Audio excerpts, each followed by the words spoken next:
Hey guys, tonight we're stepping into a world so obsessed with appearances that a whole period of history was named after a man whose waistcoat buttons strained under the weight of his appetites. Picture a place where your every move was judged by a mysterious invisible jury called the Ton, and a single misstep could exile you from all the best drawing rooms. It's a world of flickering candlelight and rustling silk, of whispered reputations and unspoken rules. And it's all waiting for you, just behind the next door. Before you get comfortable, take a moment to like the video and subscribe, but only if you genuinely enjoy these quiet journeys through history. And let me know in the comments where you're tuning in from. I always love seeing those little glimpses of your world. Now, dim the lights, maybe turn on a fan for that soft background hum, settle into your blanket, and let's ease into tonight's story together. Imagine, if you will, that you are standing on a London street in the year 1811.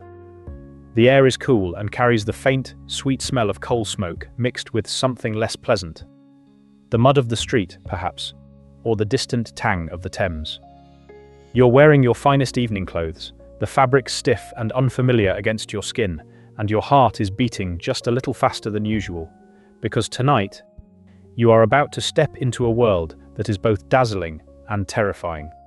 You've been invited to a ball at a grand townhouse in Mayfair, and as you look up at the tall, elegant windows glowing with candlelight, you know that what happens inside those rooms could change your life. Not because of anything dramatic like a duel or a declaration of war, but because of something far more subtle and in its own way, far more powerful. The opinion of the ton. The ton, spelled ton, from the French phrase le bon ton, meaning good manners or good style, was the name given to the highest circle of society in Regency England. But it was more than just a group of wealthy, titled people. It was a kind of invisible jury, a collective consciousness that seemed to float above the ballrooms and drawing rooms of London, watching every curtsy, every choice of ribbon, every dance partner, and passing silent, irreversible judgment. To be good ton was to be accepted, admired, invited everywhere. To be bad ton was to be quietly, politely, and utterly cast out. And the strange thing was, nobody could quite tell you the rules. You just had to know. Now, to understand how this world came to be, we have to talk about the man who gave the era its name, the Prince Regent. His story is, in many ways, the story of the age itself. A story of glittering surfaces and straining seams. He was born George Augustus Frederick, the eldest son of King George III, and for most of his early life he was simply the Prince of Wales, waiting for his father to die or step aside so he could take the throne. But King George III, a man of simple tastes and deep piety, suffered from a mysterious mental illness that would come and go in waves, leaving him confused, agitated, and eventually unable to rule. In 1811, Parliament passed the Regency Act, and the Prince of Wales became Prince Regent, ruling in his father's stead until the old king's death in 1820, when the regent, finally King George IV. So the regency, strictly speaking, lasted only 9 years. But the social world we're stepping into, the world of the ton, had been taking shape since the 1790s, and its manners and fashions would echo on, well into the 1830s, long after the Prince Regent himself had been crowned. And what a figure he was, this Prince Regent. Imagine a man who loved beautiful things with a passion that bordered on obsession, art, architecture, music, food, wine, and above all, fashion. He was, in his youth, quite handsome, tall, with a fine profile and a charming manner. But as the years went on, his appetites got the better of him. He adored rich food and fine drink, and his waistcoat buttons, as one contemporary put it, did indeed strain under the weight of his appetites.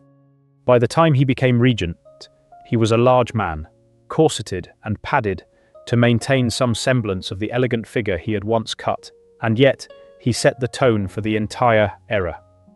His love of opulence, his passion for building fantastical palaces, his endless round of parties and entertainments, all of it trickled down through the aristocracy, shaping the manners and tastes of the ton. To be fashionable was to be excessive, but excessive in a very particular, carefully controlled way. You had to be extravagant, but never vulgar. You had to be witty, but never cruel. You had to be noticed, but never seem to be trying. It was a tightrope walk, and the Prince Regent himself for all his wealth and power, didn't always keep his balance. Now, picture yourself again on that London street, about to enter the ball. You smooth down your gloves, take a breath, and step inside. The first thing that hits you is the warmth. The press of bodies, the heat of hundreds of candles, the heavy scent of perfume and beeswax, and the faint, earthy smell of the flowers arranged in great urns along the staircase. The noise is a low, constant hum. The rustle of silk gowns, the murmur of voices, the soft strains of a string quartet playing somewhere in the next room. And everywhere you look, there are eyes. The ton is watching. You see, in this world, every gesture mattered. The way you entered a room, the depth of your curtsy, or the angle of your bow. The precise moment you chose to acknowledge someone, or more importantly, to cut them. All of it was being noted, filed away, and discussed later in quiet drawing rooms over cups of tea. The ton was like a vast, invisible web of opinion spun from 1,000 tiny observations. And at the center of that web, for a time, was the Prince Regent himself, whose own behavior was a constant source of fascination and often quiet horror. Imagine the Prince Regent at one of his own lavish entertainments at Carlton House, his London residence. The rooms are a riot of color and gilding, every surface dripping with ornament. He sweeps in, magnificent in a coat of velvet and satin, his cravat a perfect snowy waterfall, his waistcoat, that waistcoat, embroidered with silver thread and straining just slightly over his middle. He is the sun, around which all these glittering planets orbit, and everyone in the room knows it. To be smiled upon by the prince is to be, for that evening at least, the most important person in the world. To be ignored by him is to feel a chill that no amount of champagne can warm. And to be the subject of one of his cutting remarks, well, that is a wound that might not heal for an entire season. But the ton was not just about the prince. It was a whole ecosystem of aristocrats, politicians, military heroes, and a few carefully vetted outsiders who had managed to climb the slippery social pole. And the rules that governed this world were as intricate as they were unwritten. Take, for example, the simple act of walking down St. James's Street, the heart of fashionable London. If you were a gentleman, you had to know exactly how to tip your hat, to whom and in what order. A nod to an acquaintance, a deeper bow to a lady, a cool, barely perceptible inclination of the head to a rival. And if you were a lady, your promenade was a performance in itself. The way you held your parasol, the pace of your steps, the precise angle at which you turned your head to acknowledge a friend, all of it was a language, and if you didn't speak it fluently, the ton would know. The stakes were impossibly high.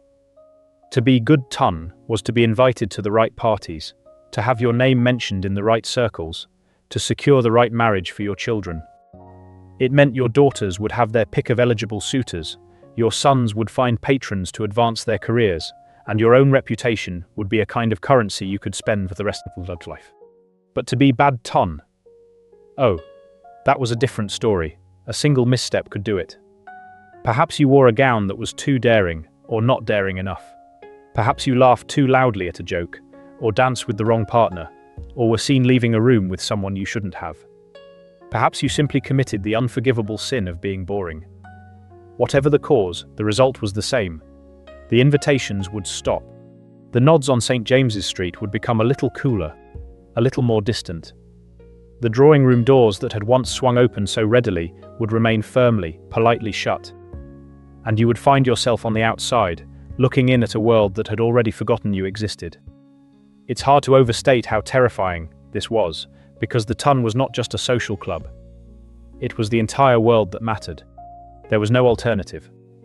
The middle classes and the working classes had their own lives, of course, but for the aristocracy and those who aspired to join them, the ton was the only stage. To be exiled from it was to lose not just your social life, but your identity, your future, your very sense of self. And the worst part was, you never knew exactly when you had crossed the line. The ton didn't send you a letter of expulsion. It simply withdrew. One day you were in, the next you were out, and you might spend the rest of the season trying to figure out what you had done wrong, replaying every conversation, every glance, every choice of ribbon. Now, let's step back for a moment and think about where this strange, all-powerful entity came from. The word ton itself is French, and it had been used in English for a while to mean fashion or style. But during the Regency, it took on a new, almost mystical significance. It became a noun, a thing, a force. People spoke of the ton as if it were a living creature, with moods and whims and a memory that never forgot. And in a way it was. The ton was made up of people. Yes, the great hostesses like Lady Jersey or Lady Cowper, the influential dandies like Beau Brummel, the powerful matriarchs who decided who was in and who was out. But it was also more than the sum of its parts. It was an idea, a shared delusion, a collective agreement that these arbitrary rules mattered more than anything else in the world. And the Prince Regent, for all his power, was as much a prisoner of the ton as anyone.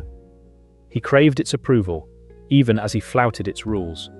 His extravagant spending, his mistresses, his endless building projects, all of it was a performance for the ton, a desperate bid to be admired and talked about. And the ton, in turn, watched him with a mixture of awe and disdain. They gossiped about his waistline, his debts, his disastrous marriage to Caroline of Brunswick, but they also imitated his fashions and flocked to his parties. He was the ultimate arbiter of taste, and yet he was also the subject of endless, merciless judgment. It was a strange, symbiotic relationship, and it set the tone for the entire era. So, as you stand in that ballroom, feeling the heat of the candles on your face and the weight of all those eyes upon you, you begin to understand. This is not just a party, this is a test. Every word you speak, every dance you accept or decline, every smile you offer, it's all being weighed and measured. The ton is here, invisible but omnipresent, and it is deciding your fate. And the most curious thing of all is that nobody can tell you exactly what you need to do to pass. You just have to feel it, to absorb it, to become it. The manners of the ton were not written down in any book. They were learned through observation, through whispered advice, through painful trial and error, and once you had mastered them, they became second nature, a kind of elegant armor that you wore without thinking. But for now, you are new to this world, and everything feels slightly dangerous. The candlelight flickers, casting long shadows on the silk-hung walls. The music swells and fades. A woman in a gown of pale lavender glides past you, and you catch the scent of lavender water and the faint rustle of her train. You notice that she does not look at you, and you wonder if that is a deliberate cut or simply an oversight. Your mind starts to race. Did you commit some error? Is your gown too plain? Your cravat too starched? Or is she simply nearsighted? In the world of the ton, you can never be quite sure, and that uncertainty is part of the design. It keeps everyone on edge, constantly striving, constantly performing. And yet, there is something almost beautiful about it, isn't there? This elaborate dance of manners, this shared language of gesture and glance, this world where a single evening could feel like a work of art. The ton, for all its cruelty and absurdity, was also a kind of theatre, and everyone in it was both actor and audience. The rules might have been arbitrary, but they created a sense of order, a shared culture, a common pursuit. To be part of it was to be part of something larger than yourself, something glittering and ephemeral and utterly, uniquely human. As the evening wears on, you find yourself relaxing, just a little. You accept a glass of lemonade from a passing footman, the cool liquid soothing your dry throat. You watch the dancers moving through the patterns of a country dance, their steps precise and practiced. You catch the eye of a young man across the room, and he gives you the faintest hint of a smile.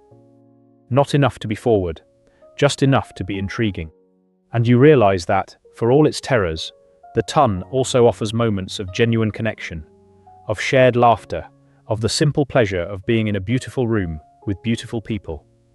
It's a world of contradictions, and that's what makes it so endlessly fascinating. So, as we begin our gentle stroll through the manners of Regency England, keep that image in your mind. The candlelit ballroom, the invisible jury, the Prince Regent with his straining waistcoat and his insatiable appetites. This is the world we're going to explore together, one quiet detail at a time. We'll learn about the strange rituals of morning calls and calling cards, the elaborate rules of dinner parties, the art of the cut direct, and the subtle language of fans and gloves.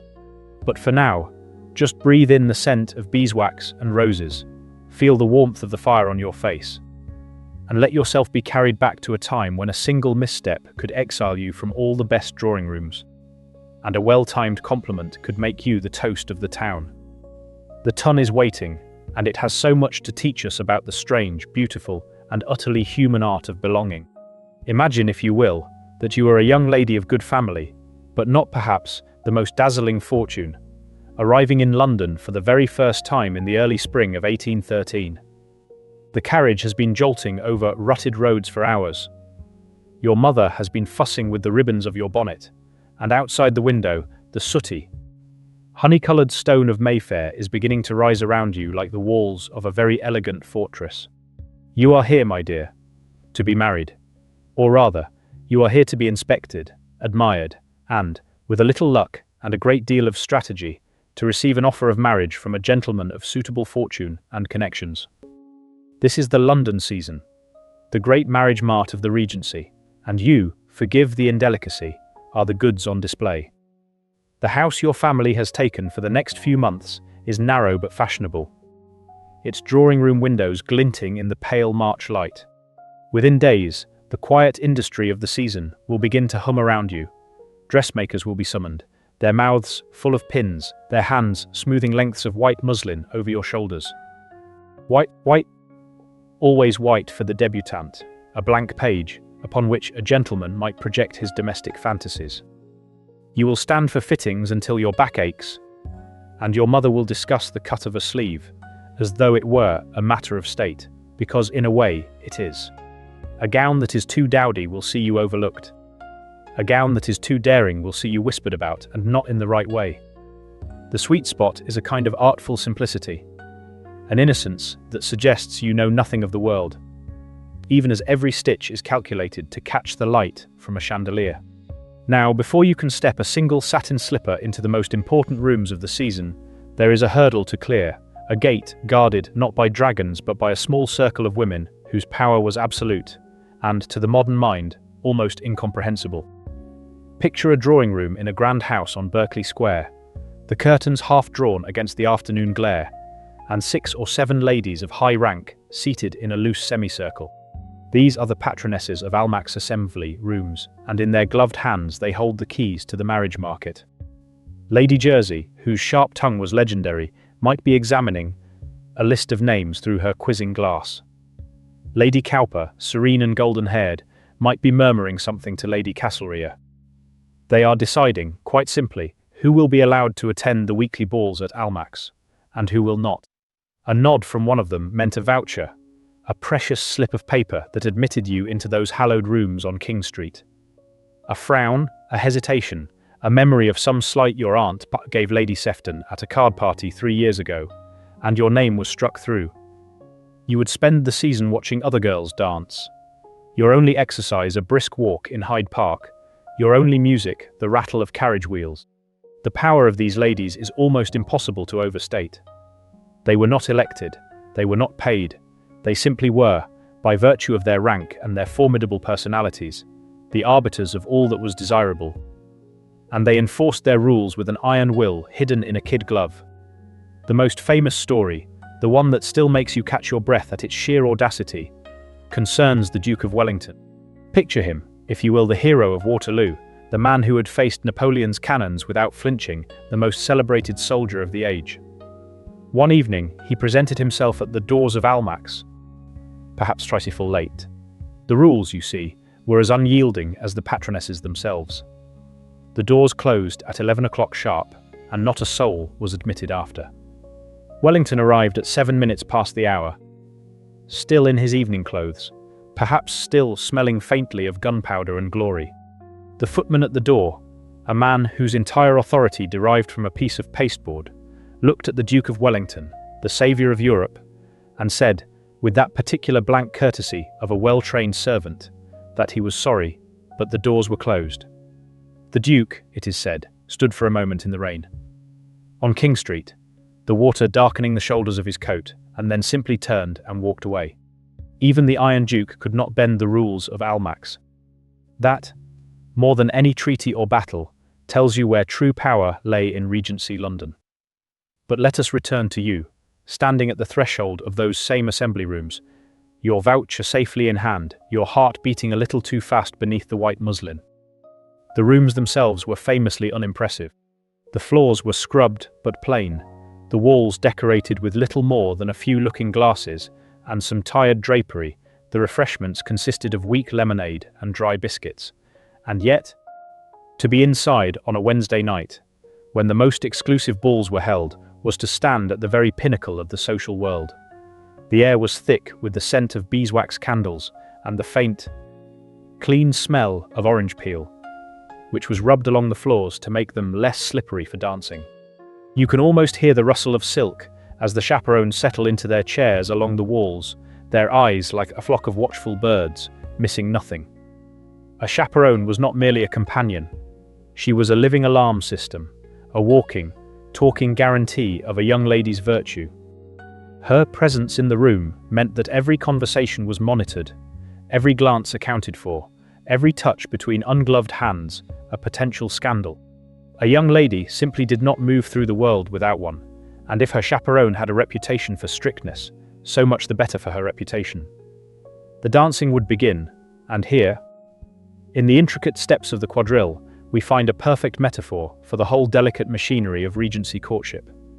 Picture 4 couples forming a square, the ladies in their pale gowns and the gentlemen in their dark coats, the fiddler in the corner drawing his bow across the strings. The quadrille was not a dance of wild abandon. It was a dance of precise, almost mathematical, patterns. You had to memorize the figures, the way you might memorize a poem or a piece of music. A wrong turn, a missed step, and you would feel a hot flush of shame creep up your neck, knowing that every eye in the room had noted your failure. It was a test, you see, a quiet, glittering test of your breeding and your grace. To move through the quadrille without error was to prove that you had been properly brought up, that you could be trusted to navigate the far more complex figures of society.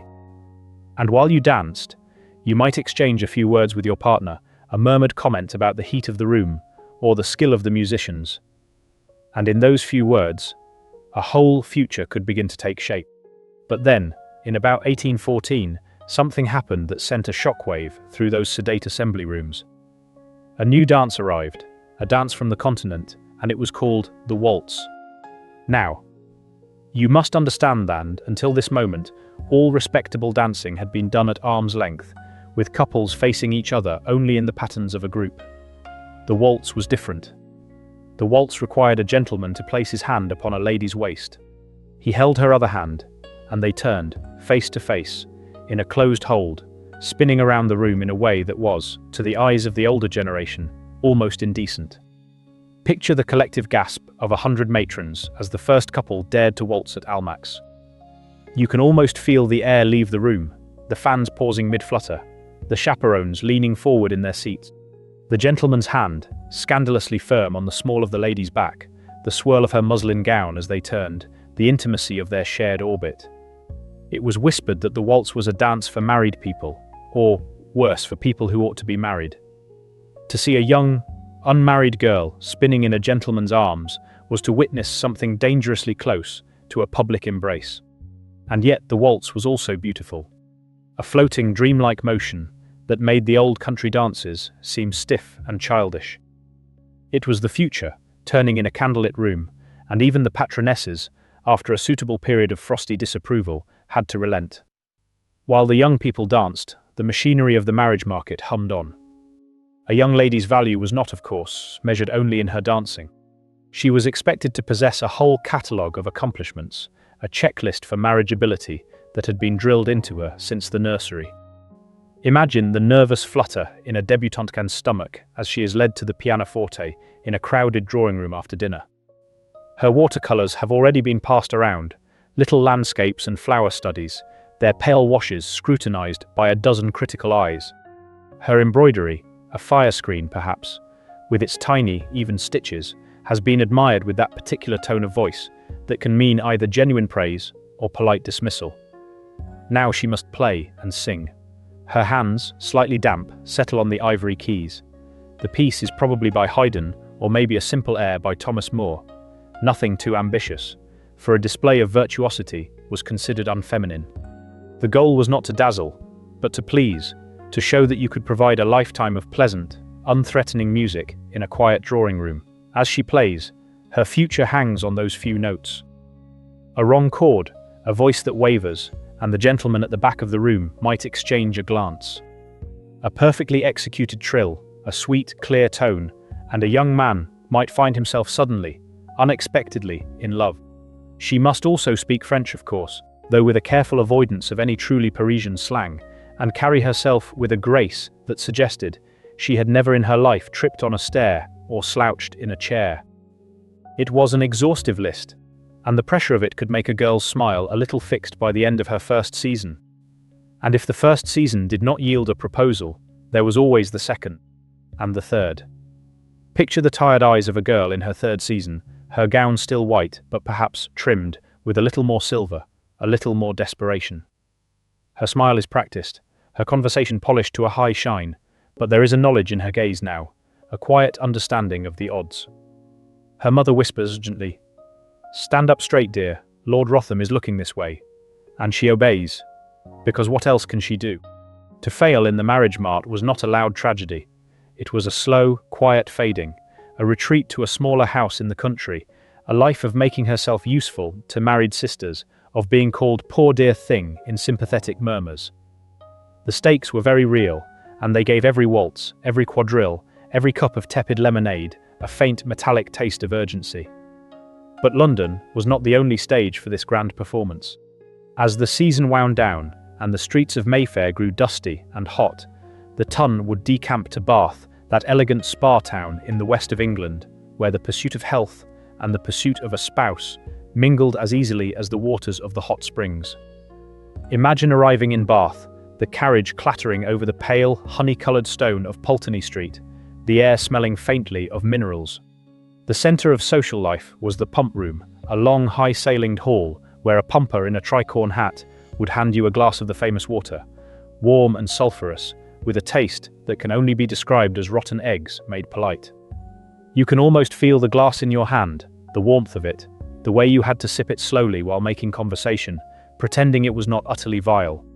The pump room was where you saw and were seen, where the elderly took the waters for their gout, and the young took them as an excuse to promenade. And governing all of this, like a benevolent but unyielding ghost, were the rules laid down decades earlier by Richard Nash, known to all as Beau Nash, the self-styled King of Bath.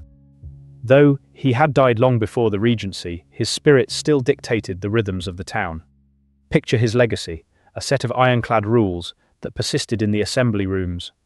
No swords were to be worn, a sensible precaution that prevented hot-headed young men from duelling among the tea tables.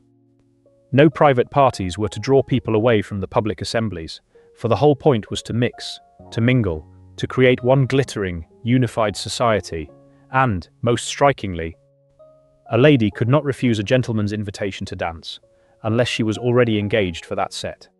Imagine the ghost of Beau Nash in his powdered wig and his tricorn hat, still dictating that you must smile and offer your hand to the awkward squire with the damp palms and the uncertain conversation, because the rules said you could not say no. It was a form of social democracy, enforced from the top down, and it meant that in Bath, a young lady had to be even more adept at managing her dance card, at ensuring she was always engaged before the wrong gentleman could approach. The master of ceremonies, a figure of immense dignity in a formal suit, would glide through the rooms, enforcing these codes, his very presence a reminder that pleasure, in the Regency, was a carefully regulated affair. And so, whether in the weak lemonade light of Almack's or the sulphurous steam of the pump room, the great, gentle, relentless machinery of the marriage market turned. It was a world of exquisite surfaces and iron rules, where a hero could be turned away in the rain and a girl's entire future could rest on the turn of a quadrille. But as you drift now, perhaps you can see it all from a comfortable distance. The candlelight softening the edges, the music fading to a pleasant hum. The chaperones are nodding in their chairs, the patronesses have put away their lists, and the last waltz has ended. The rooms are quiet, the floors scuffed with the marks of dancing, and the faint scent of orange peel still hangs in the air, a clean, sweet note beneath the beeswax and the roses. The ton has gone home, and you can rest too, knowing that all those intricate, anxious, hopeful rituals have long since turned to dust, leaving behind only the strange, beautiful, and utterly human story of people trying, with all their might, to belong. Now, as the last carriage wheels rumble away over the cobblestones and the great houses settle into silence, you might think the business of the ton is done for the night. But in a few hours, when the morning light is still thin and grey, another kind of performance will begin, one just as meticulous and just as quietly anxious as any young lady's debut. This is the world of the gentleman, and at its centre, a figure who turned the simple act of getting dressed into something approaching a religious rite. So let us leave the ballroom behind, its floors now still, and scuffed with the ghosts of 100 quadrilles, and climb the stairs of a fashionable lodging on Chapel Street. The year is somewhere around 1810, and the man inside is already awake. Imagine a room where the air is cool, and carries the faint, clean scent of starch, like freshly ironed linen, but with something else beneath it. A hint of yeast, a whisper of something faintly effervescent. The curtains are still drawn, but a good fire has been lit, and its light flickers across a scene of extraordinary, almost absurd, concentration. The floor is a snowfield of crumpled white cloth, dozens of lengths of fine starched linen, each one a failed experiment, lie discarded like fallen clouds. They are cravats, the neckcloths that every gentleman wears, but in this room they are not merely an accessory. They are a sculpture, a statement, a daily ordeal. And standing before the tall mirror, frowning slightly, is the sculptor himself, Beau Brummel. Picture him, if you will, not as a man in a hurry, but as an artist utterly absorbed in his work. His face is calm, perhaps a little pale, freshly shaved and smelling of verbena soap. He holds a fresh length of linen, crisp and white as a blank page, and he is coaxing it, with the lightest touch, into the precise architecture he demands.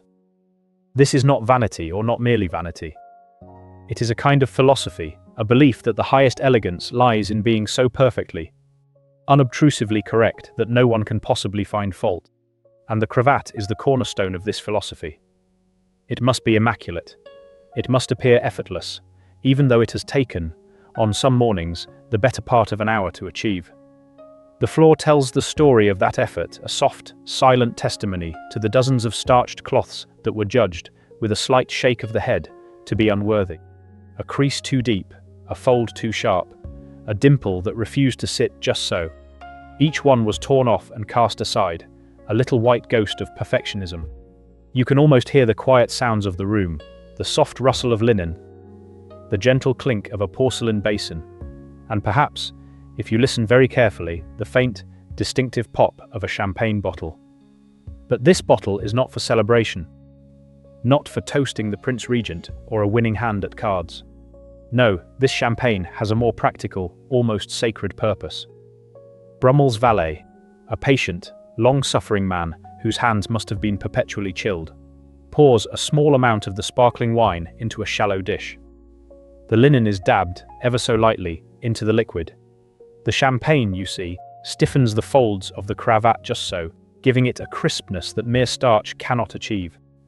It leaves a faint, yeasty scent in the air, mingling with the shaving soap and the clean smell of the man himself. It is a morning ritual as precise as any tea ceremony, and it is performed with a seriousness that would be comical if it weren't so utterly sincere. And Brummel is not alone. In the corner of the room, seated on a hard little chair, a couple of gentlemen might be watching. They are not there to mock, but to learn. They have come, perhaps a duke or a young viscount, hoping to make his mark, to observe the great man at his toilette. They sit in respectful silence, their eyes following every movement of Brummel's hands, the way he holds his chin, the exact angle at which he leans toward the mirror. They are students of a master, and they know better than to speak. Brummel himself might acknowledge them with a slight nod, or he might not.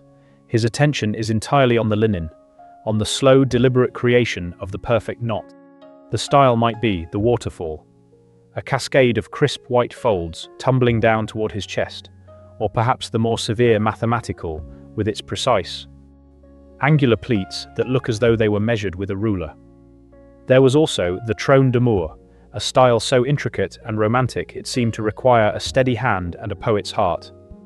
Each one demanded hours of practice, a valet with the patience of a saint, and a neck that could endure being wrapped in starched linen without flinching. When the cravat is finally tied to his satisfaction, a process that could leave the floor looking like a linen closet had exploded. Brummel would turn his attention to the rest of his attire. And here, the true revolution of the dandy reveals itself. He rejected the ornate silks, the embroidered waistcoats, the powdered wigs and garish colours of his father's generation. In their place, he championed an understated elegance that was, in its own way, far more radical. Imagine a dark blue coat, perfectly cut to skim the shoulders, its wool so fine it seems to absorb the light. Beneath it, a waistcoat of plain white or cream, and then the buff pantaloons, a pale biscuit colour, fitting the leg like a second skin from hip to ankle. They were not trousers, not breeches, but pantaloons, and they left absolutely nothing to the imagination. Every muscle, every contour of the leg was on display, and this required not only a good figure, but an almost superhuman attention to fit. The fabric was stretched to its limit, and the fastenings, a row of tiny, covered buttons running from the knee to the ankle, were a test of both the tailor's skill and the wearer's nerve. Now, picture a gentleman so attired, lowering himself gingerly into a chair. This is not a simple act, it is a negotiation with physics and tailoring. The pantaloons strain at the seams, the fabric pulling taut across the thighs. His face remains a mask of perfect nonchalance, as if he were merely pausing to admire the view, but behind that serene expression, a silent prayer is being offered up. Please, let no stitch give way. Please, let the seams hold. The slightest wrong move, the most innocent shift of weight, and a sound like a tiny pistol shot could echo through the drawing room, followed by a mortification too dreadful to contemplate. So he sits, carefully, on the very edge of the chair, his back ramrod straight, his legs angled just so, a living statue of elegant discomfort. It was a look that demanded a certain physical discipline, a constant, low-level awareness of one's own body that must have been exhausting. But that was the price of being a dandy, and it was paid willingly, even joyfully, for the reward was to be the most perfectly dressed man in the room. And then, the boots. Oh, the boots. They were Hessians, a style with a curved top and a tassel at the front, and they were polished to a shine so deep and so brilliant that you could quite literally see your own face in them. This was not the work of a moment. Brummel's valet, the same patient soul who dabbed champagne on cravats, would spend hours achieving that mirror finish. The recipe was a closely guarded secret, but it was said to involve a special blacking mixture, a blend of waxes and pigments, and yes, more champagne. The champagne was used to clean the leather, to cut the polish, to give it that final, glassy luster. Imagine the gleam of a pair of Hessians, catching the morning light, so shiny they seemed almost wet, the faint smell of champagne and polish rising from them, a tribute to hours of a valet's labour. Before Brummel would step out of his rooms, he would inspect those boots for any speck of dust, any microscopic flaw. A single mote could ruin the entire effect, and the effect was everything. This meticulousness extended to every detail of a gentleman's appearance, and one of the most universal, and to our eyes perhaps the strangest, of these details was the habit of taking snuff. It was everywhere. In the drawing room, at the card table, in the street, you would see the delicate, practiced gesture, the flick of a wrist, the click of a tiny box opening, the offering of a pinch to a friend. Snuff-taking was a ritual of connection, a gesture of friendship and shared pleasure. The snuff boxes themselves were works of art, miniature treasures made of gold or silver, enameled with pastoral scenes, studded with gems, or carved from tortoise shell. They were fashion statements as much as any cravat or boot. Picture the delicate click of a snuff box opening, the sound as crisp and precise as a punctuation mark in a conversation. Inside, the snuff lay dark and moist, like rich, scented soil. A gentleman would take a pinch between his thumb and forefinger, raise it to his nose with a practiced air and inhale. The scented powder, perhaps rose, or bergamot, or a sharp, earthy blend, would tickle the nasal passages, and a moment later, a sneeze would follow, politely stifled into a spotless white handkerchief. It was a small, shared human moment. A tiny disruption of the elegant facade that, in its own way, only reinforced the bonds of the group. Everyone sneezed, after all, even the most polished dandy. Brummel's influence seeped into every corner of male society. He was the undisputed arbiter, the man whose nod could make or break a fashion. And his creed was this: to be noticed for the perfection of one's dress, but never for its extravagance. The goal was to be so flawlessly, quietly correct that you blended into a kind of higher, more refined background, a seamless fabric of good taste. A dark coat, buff pantaloons, gleaming boots, a perfectly tied cravat. This was the uniform of the dandy, and it was, in its way, a uniform of rebellion against the peacocking excesses of the past. It was a look that whispered rather than shouted, and it required a level of attention to detail that was almost monastic. So as you drift now, imagine the quiet of that dressing room, the fire crackling softly, the floor still littered with the soft, crumpled ghosts of failed cravats. The great man has finished. He turns from the mirror, his face serene, his cravat a flawless waterfall of white, his boots gleaming like dark mirrors. The watching gentlemen rise, murmuring their thanks, and slip away into the morning, carrying with them a new standard of elegance. The valet begins the slow work of tidying, gathering up the discarded linen, wiping down the champagne glasses, putting away the blacking and the brushes. The room grows still again, the scent of starch and champagne slowly fading, and outside the city stirs to life. A world of men in dark coats and shining boots, all of them, in their own way, trying to live up to the quiet, impossible dream of the dandy. And you can rest, too, knowing that all that striving, all that careful, anxious beauty, has long since softened into history, leaving behind only the faint, pleasant scent of verbena and the memory of a man frowning at his reflection, searching for perfection in a fold of linen. Now, let us turn our attention to the ladies. For while the gentlemen were frowning at their reflections and discarding starched linens, the women of the Regency were engaged in a quiet revolution of their own, one that was draped in fabric, dusted with powder, and carried the faint, sweet scent of danger. Imagine, if you will, the cool, smooth surface of a dressing table in a well-appointed London townhouse. The hour is late afternoon, that hushed, expectant time before the evening's entertainments begin. A low fire crackles in the grate, its light flickering over the silver handles of hairbrushes and the gleaming edges of cut-glass bottles. The air is thick with the scent of lavender water and something else, something faintly metallic and sharp, like the taste of a penny on your tongue. A lady sits before her mirror, her face a pale, serious moon in the glass. She is engaged in the most delicate and dangerous part of her toilette, the application of her complexion. In the Regency, a lady's skin was her canvas, and the desired effect was not a healthy sun-kissed glow, but a translucent, almost unnerving whiteness. A tan was the badge of the labourer, the milkmaid, the woman who had to work under the open sky. A lady of quality, a woman of the ton, signalled her gentility by the moonlit pallor of her skin, a complexion so fine you could almost see the delicate blue veins at her temples. To achieve this, she turned not to simple rice powder, but to a far more treacherous cosmetic. Picture her now, dipping a small brush, or perhaps just her fingertip into a pot of thick, white paste. This is white lead, a concoction of lead, vinegar, and sometimes mercury, and it was the foundation upon which a lady's public face was built.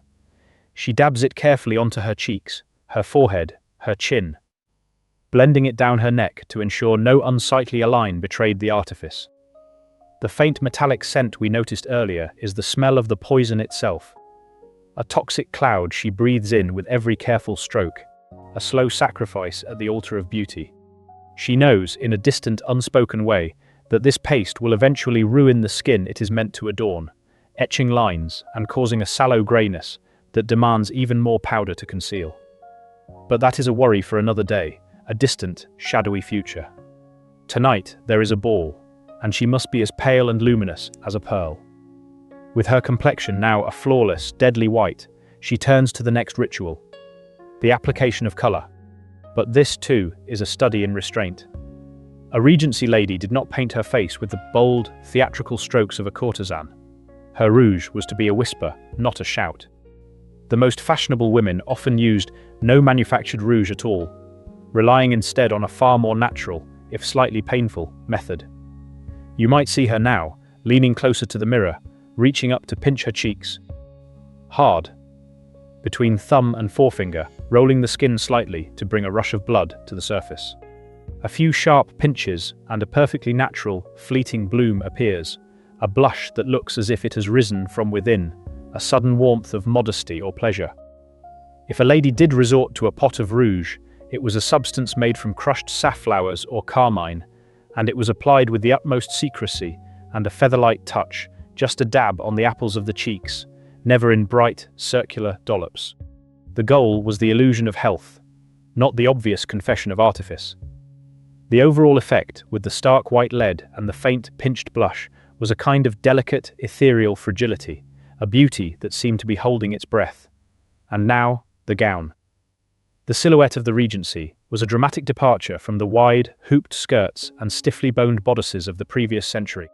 Inspired by the classical statuary of ancient Greece and Rome, the fashionable shape was a slender, vertical column.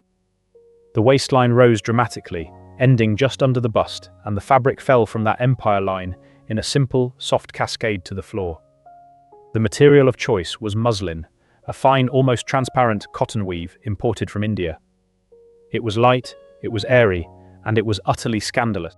You see, the gowns were often worn damp.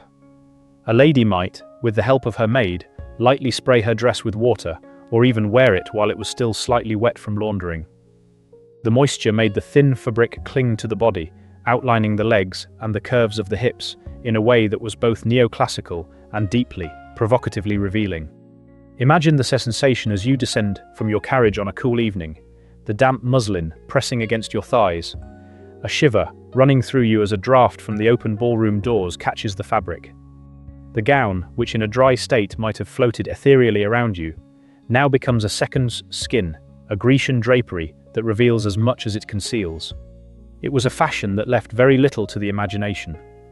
A fact that was not lost on the satirists and moralists of the day, who filled the newspapers with caricatures of shivering, half-naked women, their bodies clearly visible through clinging, wet fabric.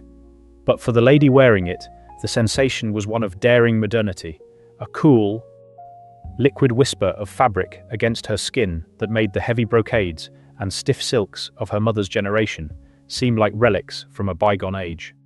The draft from the hundreds of candles in the ballroom chandelier might make her shiver, but the knowledge that every eye was tracing her silhouette was a different kind of thrill altogether. In her hand, as she moves through the glittering crowd, she carries a small, dense object of scent and meaning. This is her tussie-mussy, a tiny, tightly bound bouquet of flowers and herbs, its stems wrapped in a scrap of lace or a silver filigree holder. Its primary purpose was practical, a sweet-smelling shield against a world that was frankly quite rank. The streets of Regency London were a symphony of powerful odours. Horse manure, rotting refuse, the stale sweat of unwashed bodies. Even a grand ballroom, for all its perfumed elegance, could become close and stuffy after a few hours of vigorous dancing. A lady could lift her tussie-mussy to her nose, inhaling the clean, sharp of rosemary, the honeyed sweetness of alyssum, or the calming, familiar fragrance of lavender, creating a small, private bubble of freshness. But the tussie-mussy was more than just a portable air freshener. It was a dictionary of sentiment, a way to speak without words in a society where every conversation was monitored. The language of flowers, or floriography, was a complex and widely understood code. Every bloom carried a specific message. A sprig of rosemary, tucked among the petals, meant remembrance. A rose declared love, but its color changed the nuance. A deep red for passion, a pale pink for grace. A stem of ivy signified fidelity, while a yellow carnation was a blunt and unmistakable message of disdain.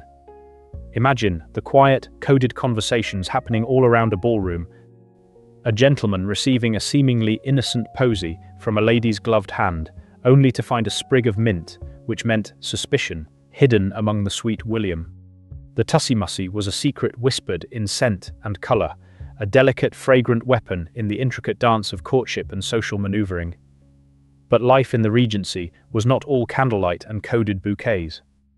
There was a somber, parallel existence, governed by a set of rules as strict as any ballroom etiquette, and it was draped entirely in black. Mourning was a public performance of grief, a ritualized display of sorrow that was particularly demanding for women. The death of a husband plunged a widow into a world of crepe and seclusion, the fabric of her life changing as completely as the fabric of her gown. The rules were precise and unforgiving. For a year and a day, a widow was expected to wear what was called full mourning. Picture the dress: a gown of heavy, lusterless black crepe, a crimped, matte silk that seemed to absorb all light. It rustled with a dry, hushed sound, a constant whisper of loss. The gown was unadorned, with no frills, no lace, no ribbons, its very plainness a statement of her withdrawal from the world of vanity and pleasure. Over it, she might wear a large black crepe veil, shrouding her face and muffling her voice, creating a physical barrier between her sorrow and the prying eyes of society. The only jewelry permitted was made of jet, a deep, opaque black fossilized coal that could be carved and polished to a dull, dignified gleam. Imagine the weight of a jet brooch pinned over your heart, its surface cool and smooth, a perfect, dark mirror of your own desolation. And inside that brooch, or perhaps in a locket on a chain around your neck, there was often a more intimate, more poignant keepsake. This was the art of hairwork. A lock of the departed husband's hair, carefully cut and preserved, would be intricately woven into a tiny plait, a delicate braid no thicker than a blade of grass. This plait might be curled under glass in the back of a ring, or it might be woven into a complex, three-dimensional design, a tiny, eternal flower, or a weeping willow tree made entirely of hair, set into a brooch against a background of ivory. It was a physical connection to the deceased, a fragment of their body that remained warm against the skin of the living. You can almost feel it. The faint, almost imperceptible texture of the woven hair under your fingertip, a tangible memory of a touch that was gone. This was not considered morbid. It was a comfort, a sacred and deeply personal act of remembrance, a way to keep a part of the loved one close, even as the world demanded you cloak yourself in the isolating folds of black crepe. After the first year and a day of deep, unrelieved black, the widow was allowed to transition into a phase known as half-mourning. This was a slow, cautious re-entry into the world of color, but it was a muted, subdued palette. The heavy black crepe could be set aside in favor of silk or bombazine in shades of lavender, grey, and soft, dusty mauve. A touch of white lace might be permitted at the collar, a glimmer of a pearl earring. It was a visual signal that the most acute phase of grief had passed, but that the heart was still in a state of quiet remembrance. The rules for mourning extended to every aspect of a woman's life. Social engagements were forbidden during full mourning. She could not attend balls, dinners, or the theatre. Her correspondence was conducted on black-edged writing paper, the width of the black border a precise indicator of the depth of her grief, narrowing as the months passed. This rigid etiquette was a framework, a way for society to structure the chaos of loss, to give a woman a script to follow when her own words failed her. The rustle of black crepe, the dull gleam of a jet brooch, the faint, familiar scent of a loved one's hair tucked away in a locket. These were the somber, elegant, and deeply human textures of a Regency life, a quiet counterpoint to the bright, damp muslin and the deadly white powder of the ballroom. And as the last candle gutters and the final carriage rolls away into the damp night, we can leave these women, both the living and the mourned, in the soft, settling quiet of history, their stories woven into the very fabric they wore. Now, as the last of the mourning crepe is folded away and the quiet hush of loss begins to lift, the great grinding wheel of the social calendar turns once more. The world outside the window is stirring, and with it comes the intricate, unspoken dance of the daily round. Imagine, if you will, a London morning, not morning as you or I might know it, with its dew and its sunrise, but a Regency morning, which, in a delightful act of collective denial, actually takes place in the early afternoon. The air is soft with the promise of 1,000 conversations, and the cobblestones are already a-clatter with the wheels of 100 polished carriages, each one carrying a gentleman or a lady, on a mission of delicate social importance. This is the time for calls, the quiet engine of the social machine, and it all begins with a small rectangle of pasteboard. Picture this little card, not much larger than your palm, smooth and creamy white, bearing a name engraved in a simple, elegant script. It is, in its way, a passport to the ton, a silent ambassador more eloquent than a spoken introduction. The etiquette surrounding it was as complex and finely calibrated as a Swiss watch, and to misunderstand, it was to risk a social misstep of the gravest order. You, let us say, are a gentleman newly arrived in town, or a lady returning after a season in the country. Your first duty is not to seek out your friends, but to leave this little rectangle of yourself at their doors. You would not simply post it. That would be a cold, impersonal gesture. You would travel in your carriage, or a hired hackney if you were a bachelor of modest means, and you would stop before each important house. Your servant, in his neat livery, would approach the door and present the card to the butler on a silver salver. But here is the crucial detail, the tiny, eloquent gesture that spoke volumes. If you were delivering the card yourself, you would turn down one corner of the pasteboard. A bent corner was a whisper, a secret handshake made of paper. It said, without a single word, "I was here myself. I did not merely send my servant. I came in person to honor you." A card delivered by a servant on your behalf remained perfectly flat, a more formal and distant gesture. The butler would receive these little missives, these paper footprints, and the lady of the house would later sort through them, reading the day's social weather in a stack of dog-eared corners. Now, imagine you are a lady at home, settled in your drawing room, the room tidied, the flowers fresh, a book perhaps resting unread in your lap. The afternoon hours between 3 and 5 o'clock are your official time of reception. The fire gives a gentle, companionable crackle, and the clock on the mantel ticks with a particular kind of expectancy. You hear the distant rap of the door knocker, the low murmur of voices in the hall, and then your butler appears, silver salver in hand, bearing a card. You might glance at it, and a flicker of something, pleasure, duty, or a sudden desire for invisibility, might cross your face. For this is where the gentle fiction of Regency life comes into play. You are always, technically, at home to receive callers, but you are also, just as technically, allowed to be not at home if you wish to avoid a particular visitor. The phrase was a polite screen, a social firewall. You could be sitting in full view of the street, your silhouette perhaps even visible through the thin curtain, and your butler would solemnly inform the caller at the door that you were not at home. No one was fooled, and no one took offense. It was simply the way things were done, a mutual agreement to spare feelings and manage the relentless tide of social obligation. But let us imagine the card belongs to someone you do wish to see, a new acquaintance from the pump room, at Bath perhaps, or a distinguished gentleman whose acquaintance you made at a dinner. You nod to the butler, and the visitor is admitted. The caller, let's say it is you, enters the drawing room, and the delicate clockwork of the 15-minute call begins. You are shown to a seat, often a spindly, elegant chair that seems designed to discourage any real comfort or lengthy repose. The conversation begins, and it is an art form of its own. You speak of the weather, the delightful or dreadful state of the streets, the health of mutual acquaintances, and the latest, most harmless news. The talk is light, polished, and floats on the surface of things like a water lily on a pond. You would never plunge into the murky depths of politics, religion, or personal scandal. All the while, a silent clock is ticking. By some internal mechanism honed by years of practice, both the caller and the hostess know precisely when a quarter of an hour has passed. There is no need to consult a watch. The rhythm of the conversation, the natural pause after a pleasantry about the Prince Regent's latest architectural fancy at Brighton, signals the moment. The visitor rises, the hostess rises, and the farewells are made with a warmth that is perfectly calibrated to the intimacy of the relationship. To stay a minute longer would be a burden. To leave a minute earlier, a slight. It was a social minuet performed in armchairs, and when done well, it was a thing of quiet, efficient grace. With the calls concluded, the town's attention turns, as if by a single, collective impulse, to the outdoors.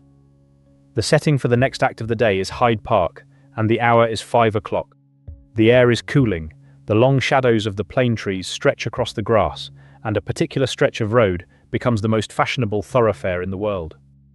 This is Rotten Row, a broad, sandy track whose name is a gentle corruption of the French Route du Roi, the King's Road. Imagine the scene. The air is filled with the rhythmic thud of hooves on the specially laid tanbark, a soft, muffled percussion that underpins the murmur of 100 conversations. The setting sun catches the gleam of polished coracles and high-perch phaetons, the silver on a horse's harness, the glossy coat of a thoroughbred. It is a parade, a daily exhibition of horseflesh, fashion, and social standing, where the entire purpose is to see and to be seen.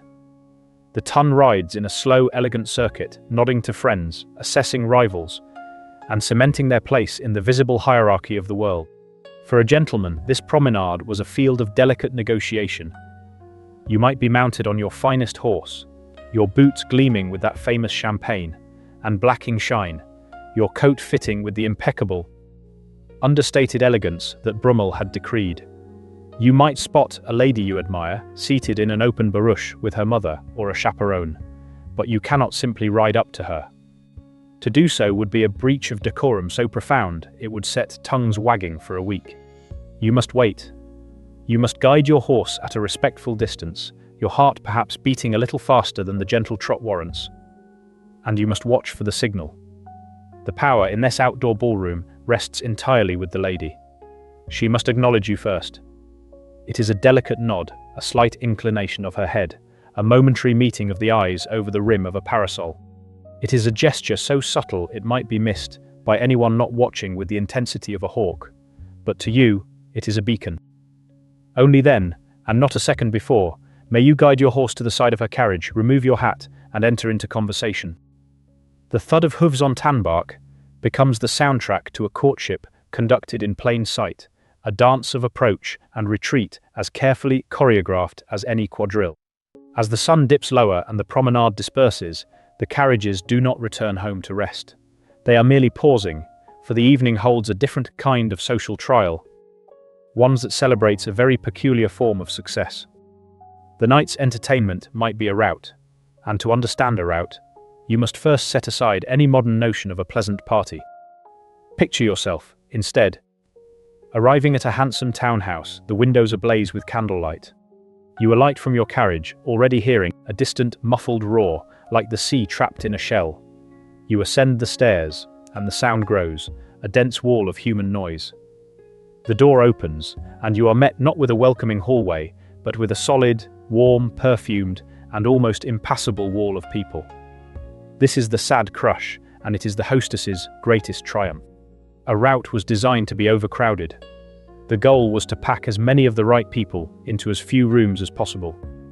Imagine yourself wedged between a dowager's vast, ostrich-feathered turban and a potted palm, the fronds tickling your ear. The heat is tremendous, generated by dozens of bodies in silks and woolens, the air thick with a cocktail of beeswax, perfume, and the faint, sharp tang of nervous perspiration. You cannot move forward, you cannot move back. You are part of a single, slow-moving, living organism, a human glacier of silk and satin. The din of voices is so loud that you must shout to be heard by the person whose elbow is permanently lodged in your ribs. There is no dancing, for there is no room. There is no music, for no one could hear it. There is no supper, for the crush prevents any servant from entering with a tray. The entire entertainment consists of standing, sweltering, and being seen in this magnificent, uncomfortable press of humanity. A rout was considered a spectacular success if the crush was so great that ladies fainted, overcome by the heat and the lack of air. A fainting couch in a side room was a necessary piece of furniture, and a hostess would beam with quiet pride if it was put to use. It was a strange, sweaty, and utterly brilliant social ritual, a reflection of the fact that in the Regency, the presence of a crowd was the only proof of a party's worth. Amidst all this pressing and promenading, the very way people greeted one another was undergoing a quiet revolution, a shift in the physical language of respect. The deep courtly bow, a legacy of a more formal age, was slowly giving way to the handshake among men. But this was not the casual, friendly clasp we know today. It was a new gesture, and its rules were strict and fraught with social peril. Picture the awkward moment in a drawing room or at the edge of the row. A hand is extended. For a split second, you must perform a rapid, silent calculation of rank. Is this man your equal? A handshake between equals was a modern gesture of fraternity and mutual respect. But if a superior offered his hand to you, a man of higher title or vastly greater fortune, it was an act of condescension, a favor you accepted with a slight bow of gratitude, and you, a gentleman, would never, under any circumstances, offer your hand first to a man of significantly higher rank. You would wait, your own hand at your side, until he deigned to extend his. The warmth of a palm could be a social trap, a moment of unintended insolence frozen in a clasp. And what of the bow, that older, more elegant form of greeting that still held sway in ballrooms and when being presented to ladies? The Regency bow was not a mere nod. It was a performance of deference. Imagine a gentleman, dressed in his dark coat and pale pantaloons, approaching a lady of his acquaintance. He would pause at the correct distance, and then, with a grace born of long practice, he would execute a deep bend from the waist, one leg sliding forward, yet his back perfectly straight. And as he bowed, his right hand, the hand of honor, would come to rest flat upon his heart. It was a gesture that said, without words, "My heart is open to you, and I offer you my truest respect." The depth of the bow was a precise indicator of the respect being shown, a deeper bend for a duchess, a slightly less profound one for a baronet's wife. It was a physical poetry of rank, a silent, graceful sentence spoken with the body, and a lady would acknowledge it with the slightest, most graceful of curtsies, a gentle dip that rustled the fine muslin of her gown. In the soft golden light of 1,000 candles, these quiet, formal gestures were the punctuation marks of the evening, the small, beautiful rituals that gave shape and meaning to the great, breathing, ever-moving organism that was the ton. And as the last carriage rolls away into the quieting night, the bent-cornered cards are gathered, the tanbark settles on the empty row, and the faint echo of 100 murmured conversations fades into the gentle hum of a sleeping city. Imagine, now, that the last of the afternoon light has faded beyond the tall windows, and the long, stretching hours of the late afternoon have finally, gently, given way to evening. The dinner hour, as we've come to know it, has been sliding ever later into the night, a slow, stately migration from the unfashionable 3 o'clock of your grandparents' day to the far more elegant 6 or 7. Picture the long afternoon stretching before you, the hunger pangs growing from a distant whisper to a polite but insistent murmur, because dinner is now so late that the candles must be lit and the curtains drawn before the soup is even ladled into the tureen. The house, which all day has moved with the quiet, muffled efficiency of a sleeping cat, now stirs with a new, purposeful energy. Below stairs, in the warm, brick-vaulted kitchen, the final frantic yet orderly ballet is underway. But up here in the drawing room, where you and your fellow guests have been making quiet conversation, the world is a picture of perfect, unhurried calm. The shift of the dinner hour has transformed the entire shape of the day, stretching the evening into a long, candlelit performance, where the meal itself is the magnificent centerpiece.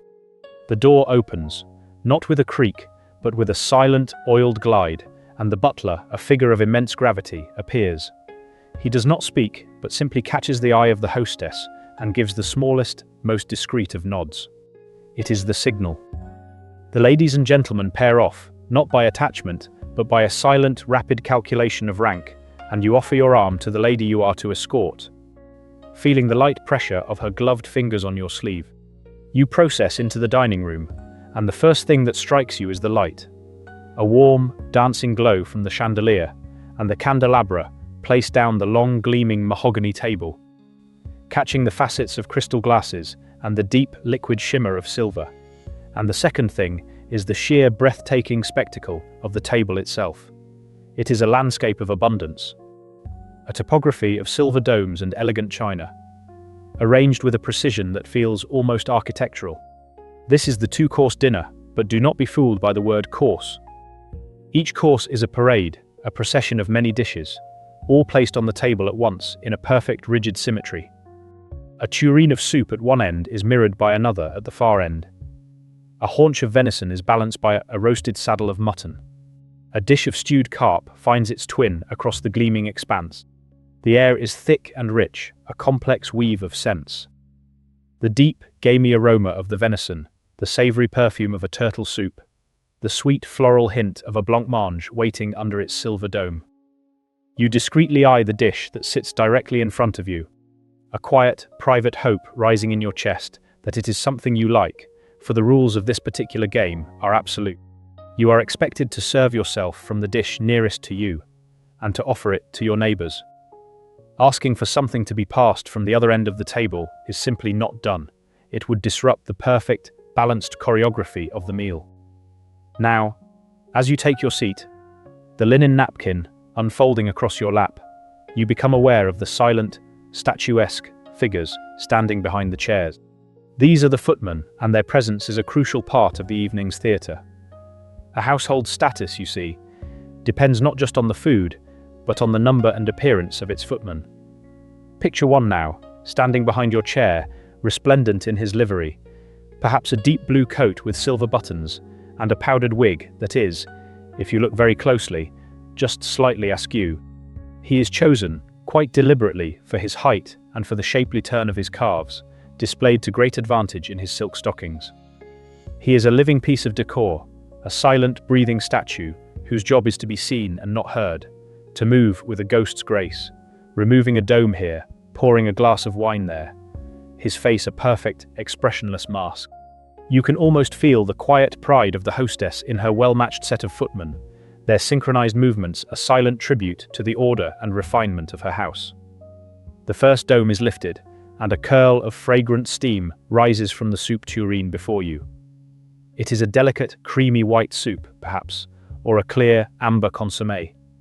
You pick up your spoon, a heavy, silver piece, and here a very specific rule presents itself. You must sip the soup from the side of the spoon, not the tip. It is a motion that requires a gentle turn of the wrist, a quiet, practiced grace, and you must never, under any circumstances, blow on the soup to cool it. To purse your lips and direct a stream of air across the surface of your spoon would be a social catastrophe of the first order. Instead, you must wait, with a patience that is itself a mark of good breeding, for the liquid to cool, or simply stir it with a gentle, meditative motion, the silver spoon making a soft musical clink against the porcelain. The soup is a test, a quiet, warm-up exercise for the more complex maneuvers to come. For now, the main dishes are being uncovered, and the real work of the dinner begins.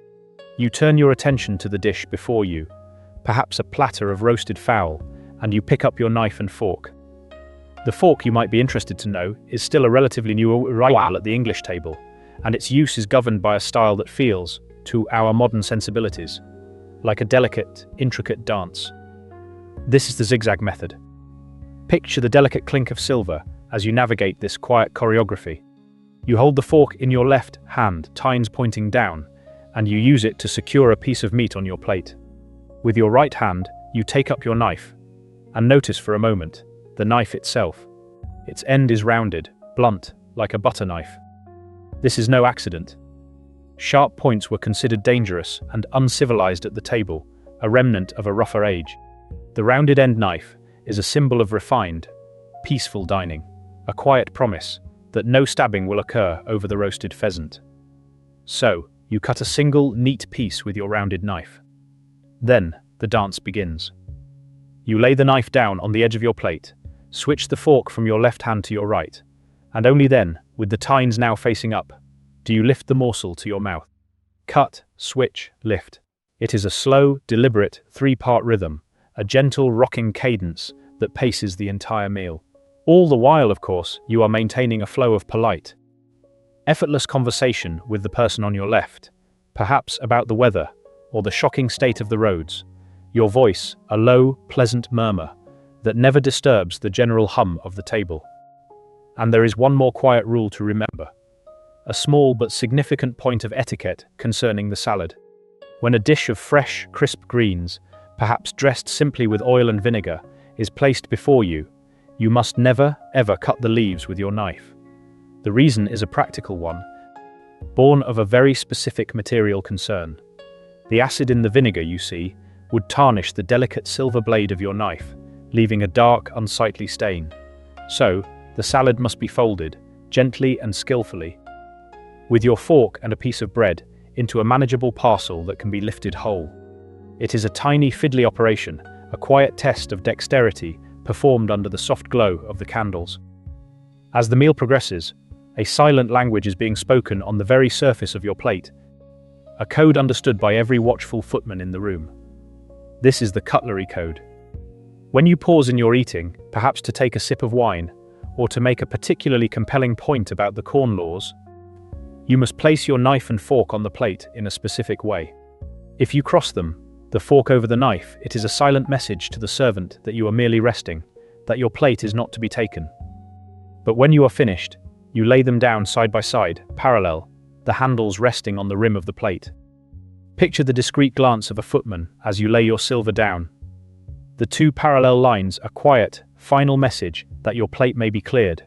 No words needed. It is a conversation conducted entirely in silver and porcelain, a quiet, efficient poetry of service. The first course, with its parade of meats and fishes and soups, is finally cleared. The tablecloth is crumbed, a footman using a silver scraper to gently sweep away any stray particles of bread. And then, the second course arrives, a new, equally symmetrical procession of dishes. This is the sweeter, lighter side of the meal. Now, the table groans, not with venison, but with delicate fricassees, potted pigeons, elegant vegetable dishes, and a dazzling array of puddings and jellies. There are towering trifles, shimmering custards, and a magnificent, wobbling calf's foot jelly, its surface catching the light like a stained glass window. The zigzag dance continues, the quiet clink of silver against china, a gentle, constant underscore to the murmur of voices. And then, at a precise, unspoken moment, the hostess catches the eye of the lady of highest rank at the table. It is a look of quiet, feminine conspiracy. The hostess rises, and with a soft rustle of silk and muslin, all the ladies stand and follow her. The gentlemen rise too, of course, standing until the last lady has departed. The door closes behind them with a soft, definitive click, and they process down the hall to the drawing room, leaving the dining room to the men. Here, in the sudden silence they leave behind, the low rumble of male laughter through the closed door, the clink of glasses, and the faint, acrid scent of cigar smoke beginning to drift up the stairs.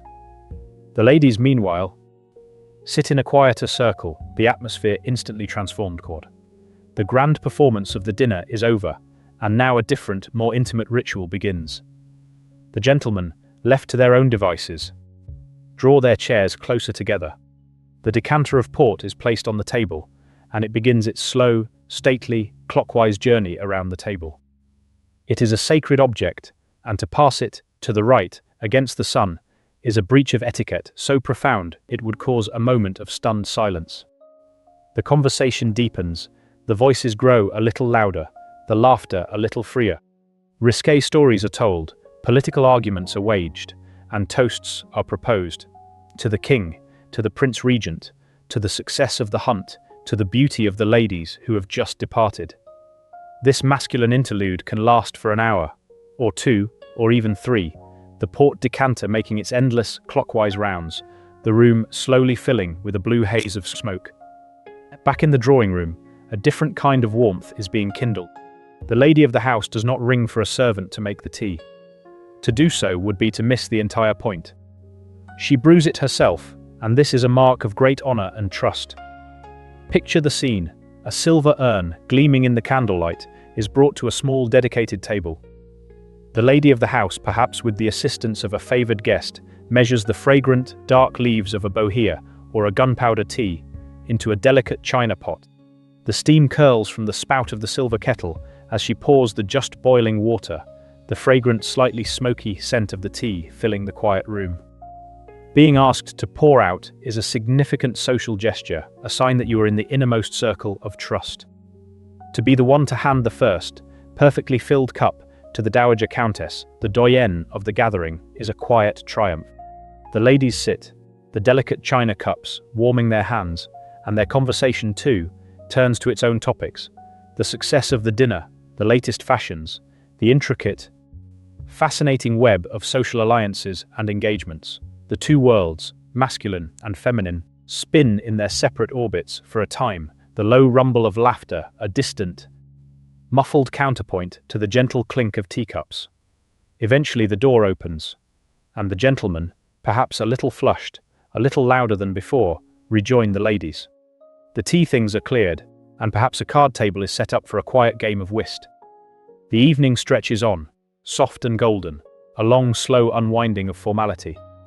And it is this very lateness, this shift of the dinner hour, that has created the space for one final, spectacular ritual of the table.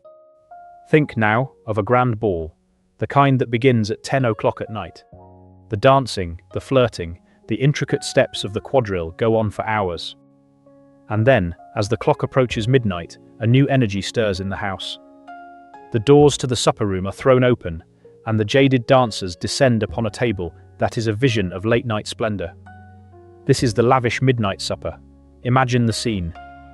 The silver tureens are steaming, sending up a restorative cloud of savory scent. At the center of it all is the famous white soup, a creamy, velvety concoction made not of cream, but of a rich veal stock thickened with ground almonds, a warm, nourishing sip that revives the weariest dancer. Around it are arranged cold meats, elegant little sandwiches, and a galaxy of shimmering jellies, their bright, jewel-like colors wobbling gently under the chandelier light. A calf's foot jelly, a delicate orange sponge, a towering, sculptural blancmange. It is a final, glorious feast, a last burst of sensory delight before the carriages are called and the long, quiet night draws to a close. The clink of spoons against glass bowls, the murmur of tired but happy voices, the restorative sip of warm, creamy soup. These are the final, gentle notes of the evening's long and beautiful song. A song composed entirely of silver and candlelight, and the quiet, unspoken poetry of a meal shared. Now, as the last notes of the supper fade and the company begins to stir, imagine yourself drifting from the dining room, not into the bright whirl of the dance floor, but into a quieter, more intimate corner of the evening. The ballroom is still a blaze of light and motion, but your attention is drawn to the edges, to the spaces between the notes of the orchestra, where a different kind of conversation is taking place. It is a conversation made not of words, but of gestures, of objects, of a secret and silent language that everyone understands, but no one is taught. This is the language of the fan, the handkerchief, and the flower. A delicate, fluttering vocabulary of flirtation that could convey a sonnet's worth of meaning in the space of a heartbeat.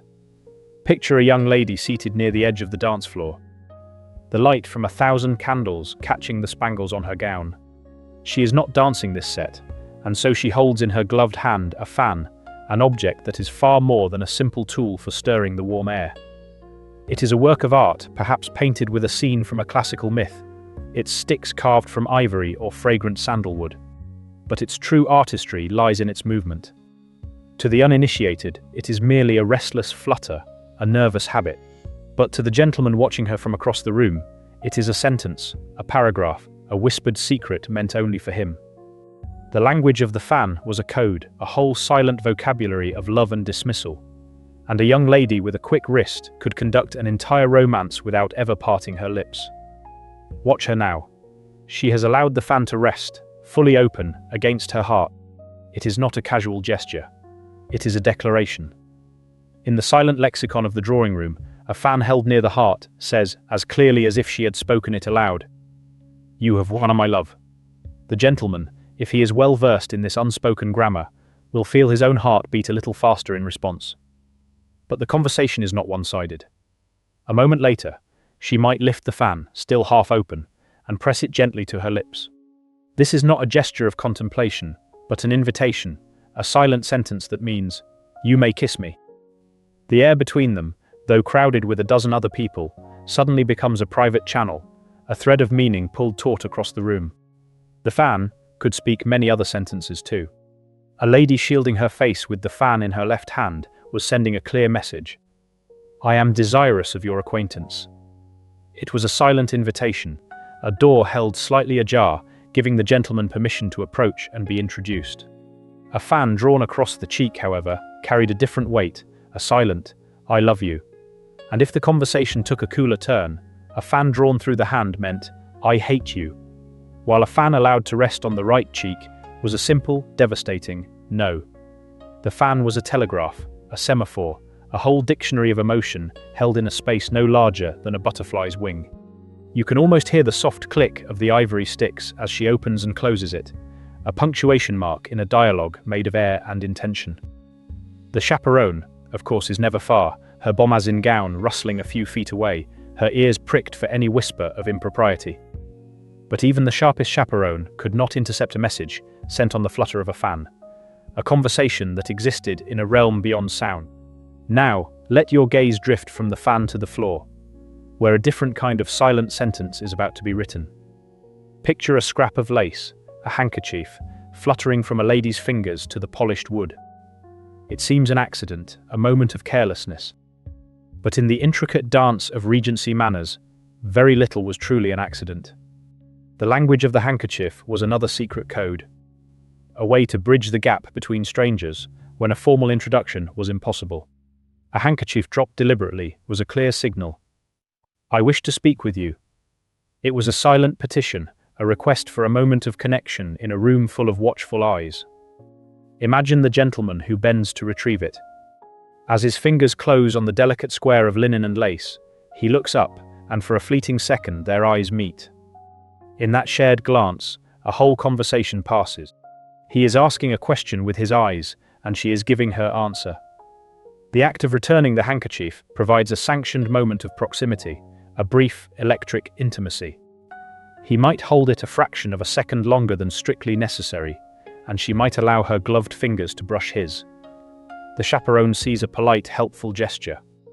But the two of them have just exchanged a paragraph of silent dialogue, a promise of a future conversation. And the handkerchief itself could speak further still. If, after he returned it, she were to draw it slowly across her cheek, that was a confession, a silent, "I love you." If she twisted it in her hands, it spoke of impatience or a desire to be elsewhere. A handkerchief held to the lips was a request for silence, a shared secret. It was a prop in a theatre of manners, a tiny portable stage upon which a drama of the heart could be played out in miniature. But perhaps the most fragrant of these silent languages was the one that could be held in your hand, a small, dense poem of petals and leaves. Let us step away from the heat of the ballroom for a moment and imagine a quiet morning. A young lady receives a small posy, a tussy-mussy, tied with a silk ribbon. It is not a grand bouquet, but a tiny, intentional collection of blooms. To the untrained eye, it is simply a pretty thing, a gift of the garden. But to the receiver, it is a letter, a coded message that could ruin or delight her, depending on whether she knew the dictionary. This was the language of flowers, or floriography, a system where every bloom carried a specific meaning, and a carefully arranged posy could form a complete and fragrant sentence. Picture her turning the little bouquet over in her hands. At its heart is a single, velvety red rose. The meaning is immediate and thrilling. Love. A passionate, declarative love. But nestled beside it is a sprig of myrtle, a glossy-leaved plant whose meaning was even more profound. Marriage. The sentence so far is a promise, a vision of a shared future. But what is this? A single yellow rose, its meaning a sharp and sudden sting. Jealousy. The sentence has become complex, a confession of love and a question all at once. Are you jealous? Or is it the sender who is consumed by the green-eyed monster? The message is no longer simple.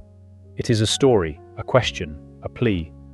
A sprig of ivy might be woven in for fidelity, a bit of lavender for devotion. A marigold could speak of grief or despair, while a bud of white heather offered protection.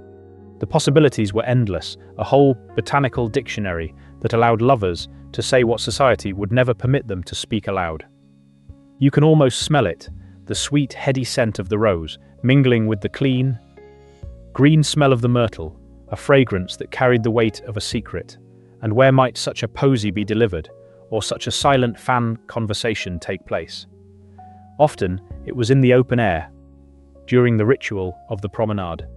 But even here, in the seemingly natural world, there were hidden structures of control. Imagine strolling across a great estate's park, the grass smooth as a billiard table, the view stretching out before you. in a perfect, unbroken composition of trees, water, and sky. You see sheep grazing peacefully in the distance, seemingly in the very same field as you. You walk towards them, the landscape a picture of serene, Arcadian beauty.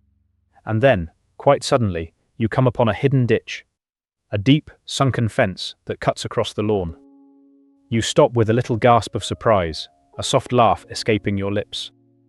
This is a ha-ha, a clever invention of landscape gardeners.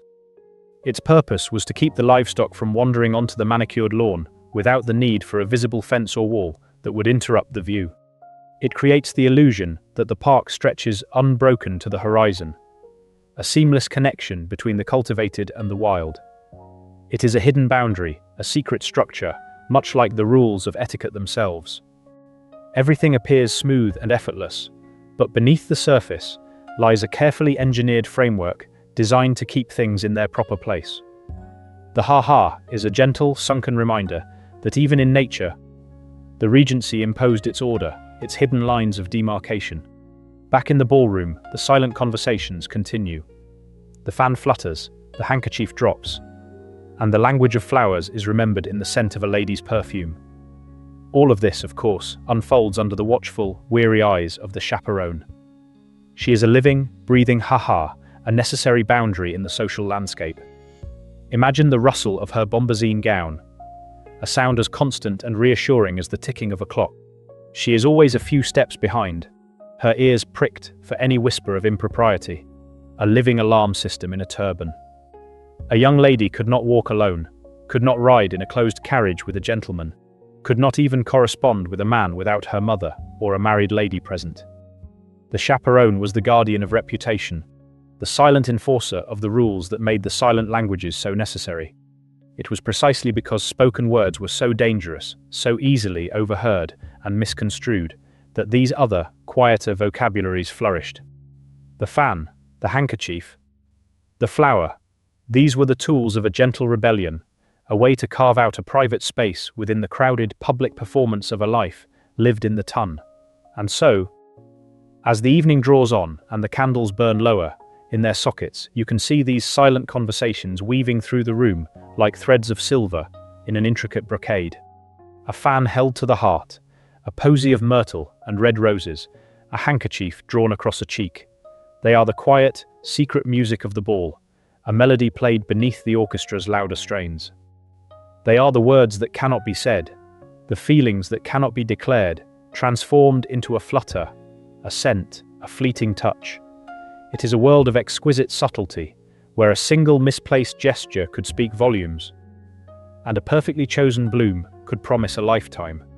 And as you finally turn towards the door, the night air cool on your face, you carry with you the memory of those silent sentences, a fragrant, fluttering poetry that needs no voice at all, a gentle, unspoken song that lulls the busy world to sleep. Now, as the last strains of the ball fade into memory and the carriage wheels grow distant on the cobblestones, you might think the world of the ton is all soft candlelight and whispered poetry. But there is another side to these exquisite manners, a shadow side, where the same rigid codes that govern a bow or a fan can be turned into weapons of exquisite cruelty. For in a society where reputation is everything, the power to include is also the power to exclude, and the most brutal blows are often delivered not with a fist, but with a turned back, a cold plate, or a single, devastating word. Imagine, if you will, a ballroom not unlike the one you have just left, but the air has shifted. The candles still blaze, the violins still sing, but a chill has crept in, a frost that has nothing to do with the draft from a poorly fitted window. You are standing near the edge of the dance floor, perhaps holding a glass of lukewarm orgeat, when you feel a gaze upon you. You turn, and across the sea of turbans and plumes, a countess, a woman whose nod can make or break a season, locks eyes with you. For a moment, the room seems to hold its breath. Then, with a deliberation so slow it feels like the turning of a great ship, she rotates her shoulder. Her back, clad in shimmering silk, becomes a wall. You have been made invisible. This is the cut direct, the most brutal social snub in the Regency arsenal. It is a public execution without a drop of blood, a statement that you have ceased to exist in her world, and by extension, in the world of anyone who wishes to remain in her good graces.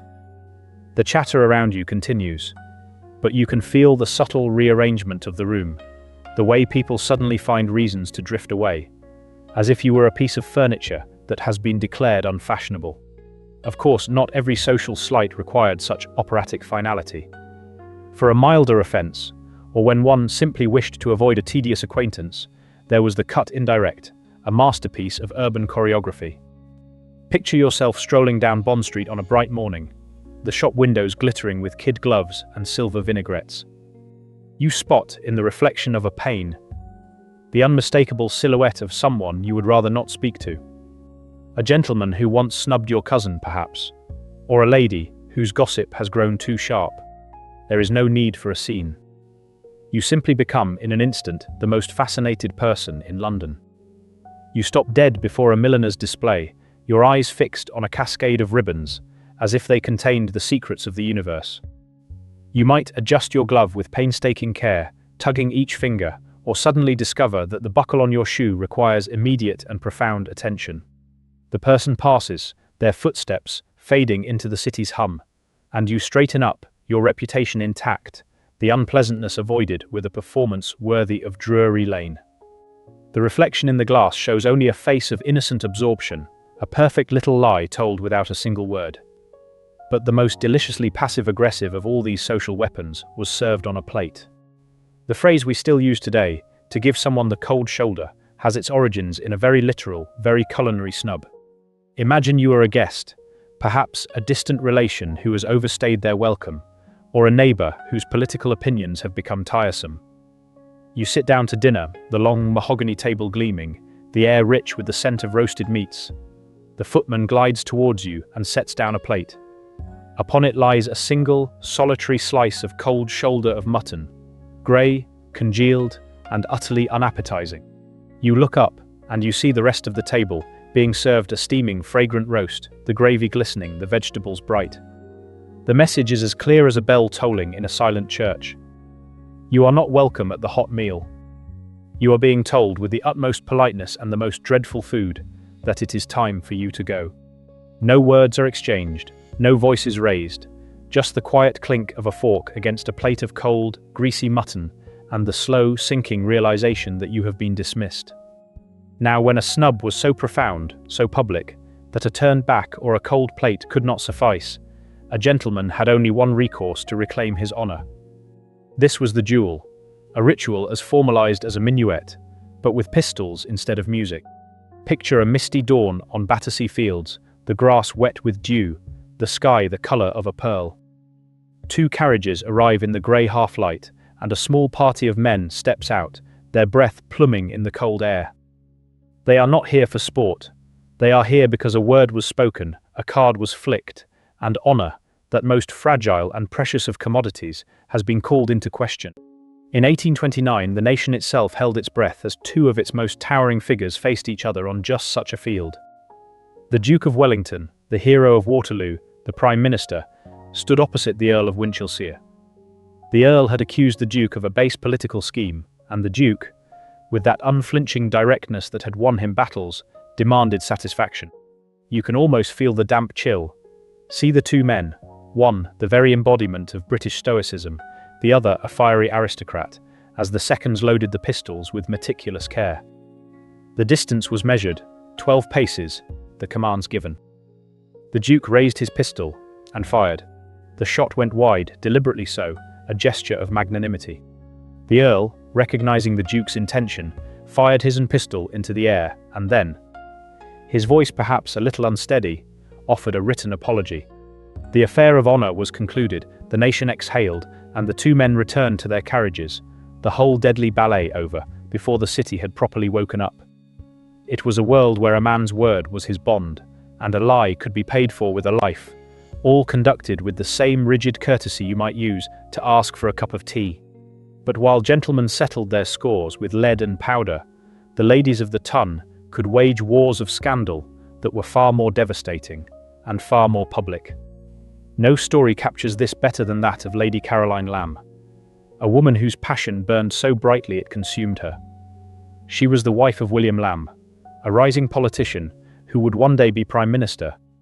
But her heart, her entire being, became entangled with the most dangerous man of the age, Lord Byron. Picture Byron limping into a drawing room, his pale, beautiful face framed by dark curls, his eyes smouldering with a kind of poetic doom. He was the original celebrity, the man who awoke one morning to find himself famous, and his reputation as mad, bad, and dangerous to know made him utterly irresistible. Lady Caroline fell with a force that shattered every rule. Their affair was the talk of the ton, a whirlwind of frantic letters and public scenes. And when Byron, weary of the intensity, tried to end it, she refused to let him go quietly. Imagine the screams that tore through a glittering ballroom one evening, a sound so raw and shocking it silenced the orchestra. Lady Caroline, in a frenzy of despair, had seized a broken glass or a knife and slashed at her own wrists. The splash of red on her white gown was a brutal, vivid stain against the pale silks and soft candlelight, a moment of raw, ungovernable emotion that the ton, for all its love of gossip, was utterly unprepared for. As she was carried out, the name Byron was on every lip, a whispered, scandalized prayer. It was a public breakdown that laid bare the terrifying cost of a passion that refused to be contained by the neat, orderly rules of Regency life. And what of Byron himself? He was the dark star around which so much scandal orbited. You can picture him, limping slightly, his presence in a room, causing a ripple of excitement that was almost physical. Every lady hoped for a smouldering glance from those famous eyes. Every gentleman watched him with a mixture of envy and wariness. He was the poet who lived the life of his own brooding heroes, a man whose personal chaos was as famous as his verse.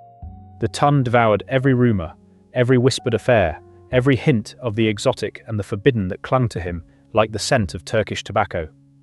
He was a living, breathing satirical print, a figure so outsized that he seemed to mock the very society that worshipped him.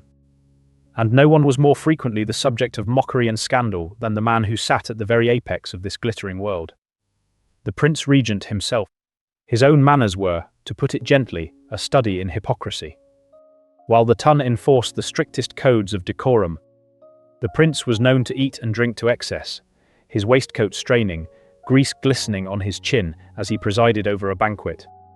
His many mistresses were openly acknowledged, seated near him at dinner, while the court pretended not to notice the elephant in the room, or rather, the several elephants.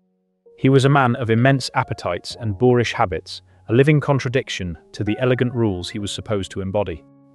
Picture him at his ease, his beringed hand extending a tiny, jeweled snuff box towards you. His collection was legendary, each box an exquisite work of enamel and gold. The scent of bergamot and tobacco would waft towards you, and you would know that refusing a pinch would be a grave insult, a snub to the future king himself. You would take a pinch, the fine powder tickling your nose, and bow your thanks, all the while knowing that the man offering you this delicate favor was the same man whose personal life was a rolling, ongoing scandal. And the greatest scandal of his life was, without a doubt, his wife. Caroline of Brunswick, the prince's estranged consort, was a woman he had detested from the moment they met. They lived separate lives, a fact that was the source of endless, juicy gossip. But when the old king finally died, and the prince was to be crowned, Caroline returned from abroad to claim her place as queen. He was determined she would not have it. On the day of the coronation in 1821, as the new King George IV processed into Westminster Abbey in his magnificent velvet robes, a drama was unfolding at the great doors. Hear, if you listen closely, the distant, muffled thumping, the sound of a woman's fists hammering on ancient oak. It is Caroline, demanding to be let in, demanding her crown. The guards bar the doors, their faces impassive, while inside, the new king sweats under his finery, the shouts of his denied queen, a huge public embarrassment that echoed through the kingdom. The thumping fades, the ceremony continues, but the image of a queen locked out of her own coronation became the ultimate satirical print, a scandal so large it seemed to swallow the throne itself. Ah, they were the lifeblood of Regency scandal. Artists like James Gillray and Thomas Rowlandson were the social media of their day, their hand-coloured etchings displayed in print shop windows for all of London to see. Imagine pausing on a busy street, your nose almost pressed to the glass, giggling at the exaggerated figures within. There is the Prince Regent, not as a monarch, but as a vast, gluttonous whale, or a dandy so tightly corseted, he resembles a skeleton of fashion. No one was safe, no hypocrisy too great to be skewered by the engraver's needle.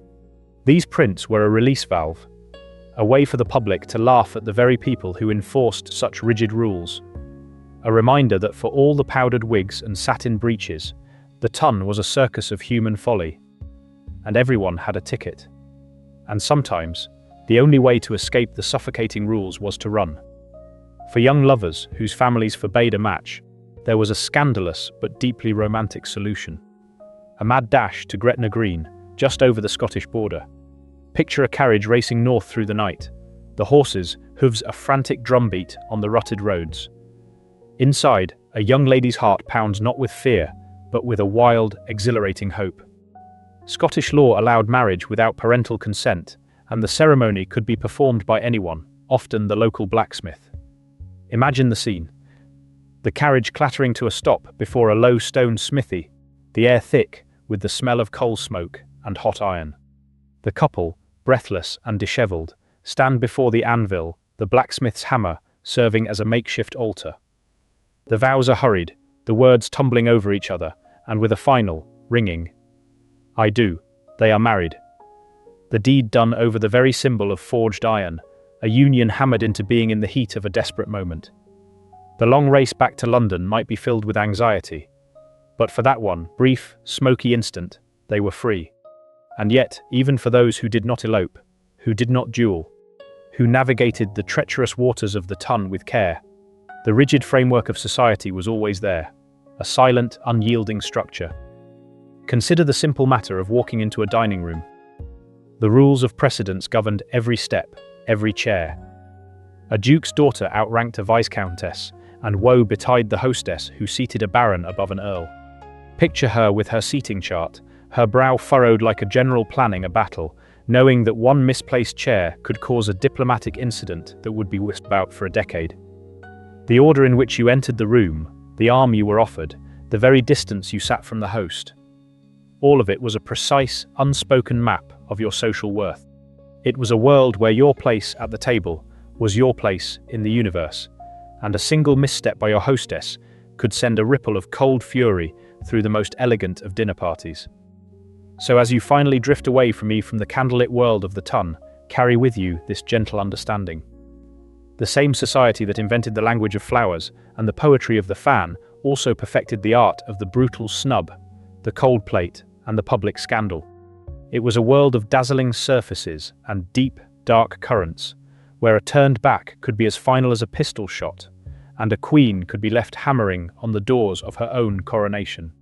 The manners were a beautiful, intricate cage, and the stories of those who rattled its bars, or were crushed by its rules, are the quiet, scandalous lullabies that still echo through the candle smoke.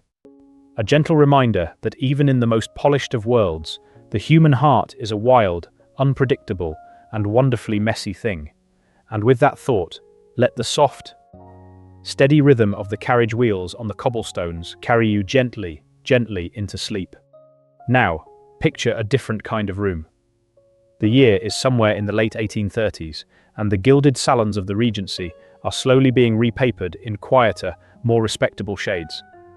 The candle smoke that once hazed the air of Almack's has cleared, and in its place is the softer, steadier glow of an oil lamp, casting a warm, honeyed light across a drawing room that feels, in every way, more solid, more serious, more buttoned up. The young Queen, Victoria, has just ascended the throne, a slip of a girl with a clear, steady gaze and a profound sense of moral purpose. And the entire world of fashion and manners, that intricate, glittering, and often cruel machinery of the Tun, is about to be taken apart, piece by piece, and reassembled into something entirely new. Imagine, if you will, one of the last of the great dandies. He is no longer a young man, and his figure, once the envy of St. James's, has perhaps softened just a fraction, though his tailor has done his best to conceal it. He stands before the mirror in his dressing room, but the ritual has changed. The hours of careful construction, the discarded cravats, the champagne used for stiffening linen rather than toasting a conquest. All of that feels like a memory from a more extravagant, more theatrical age. He is tying his cravat now, and his movements are still precise, still elegant, but there is a faint weariness in his eyes. The cravat itself, once a soaring, starched monument to male vanity, is a little limp. It's tied in a simple, unassuming style, perhaps the one they call the Oriental, which is just a neat knot without the sculptural ambition of the waterfall or the mathematical. The mirror reflects back not a peacock, but a gentleman whose plumage is beginning to look like a costume from a play that has long since closed. He turns from the glass and picks up his coat. But it is not the coat of his youth. Gone is the impeccably cut, dark blue superfine, the coat that was molded to his shoulders like a second skin, its brass buttons gleaming with the quiet pride of restraint. The coat he puts on now is a sober, dark frock coat, and it hangs a little more loosely, designed for comfort and a kind of earnest utility rather than for the silent sculptural drama of a Brummel entrance. The silhouette has changed. The shoulders are less padded, the waist less suppressed. The whole effect is one of a man who wishes to be taken seriously for his thoughts and his character, not for the impossible perfection of his tailoring. He is a man who reads parliamentary reports, who discusses the new railways, who cares about the moral improvement of the poor. The cut of a coat is to him a matter of decency, not a work of art. Our aging dandy, watching this new generation, feels a quiet, private sense of displacement, like a beautiful, intricate clockwork bird, watching a steam engine rumble past. The world is no longer asking him to be a work of art. It is asking him to be a pillar of the community. This is the fading of the ton, a gentle, inexorable shift in the very air. The elaborate manners that had been a full-time occupation, a performance of status and wit, began to give way to the Victorian emphasis on morality and domesticity. The drawing room, once a stage for flirtation and sharp-tongued repartee, was becoming a sanctuary of family life. The centre of gravity moved from the opera box and the card room to the hearth. A man's worth was no longer measured solely by the shine of his boots or the elegance of his bow, but by his sobriety, his industry, and his devotion to his home.